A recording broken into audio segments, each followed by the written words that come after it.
জামাই নাকি ড্রিঙ্কস করে ডান্স করছিল, নাচলামি করে।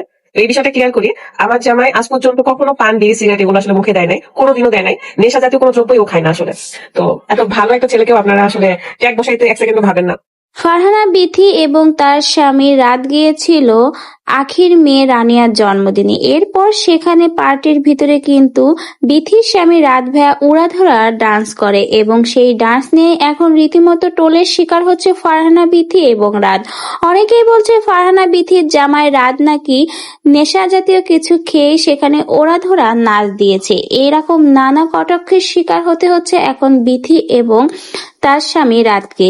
শেষমেশ না পেরে সোশ্যাল মিডিয়াতে এবার মুখ খুললেন ফারহানা বিথি। ফারহানা বিথি জানালেন তার স্বামী রাত কখনো নেশা জাতীয় কিছুই খায় না, এমনকি বিড়ি সিগারেট কখনো মুখে তুলেই দেখেনি। এত ভালো একটা ছেলের নামে এরকম মিথ্যা গুজব ছাড়তে আপনাদের বুকটা কাঁপলো না? আপনারা একটা ভালো ছেলেকেও ছাড় দিলেন না।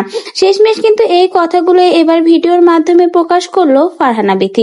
এছাড়াও ফারহানা বিথি কিন্তু রানিয়ার মেয়ের জন্মদিনের এই রাতের নাচটা প্রকাশ হওয়ার পরে সে জানিয়েছিল রাত কিন্তু অনেকদিন ধরে বলছে নতুন একটা সং এসেছে এবং সেই সঙ্গে সে তার বোনদের সাথে মানে মেয়েদের সাথে একটা উড়াধরা নাচ দেবে, সেই হিসেবেই কিন্তু সে এই নাচটা দিয়েছে মজার ছলে।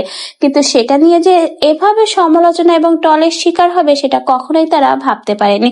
তো ভিউয়ার্স, অবশেষে কিন্তু ফারহানা বিথি ক্লিয়ার করেই দিলেন যে রাতের এই নাচার কারণ কি, আর রাত যে সেখানে মজার ছলেই এই নাচটা করেছে সেটাও কিন্তু প্রকাশ করলেন।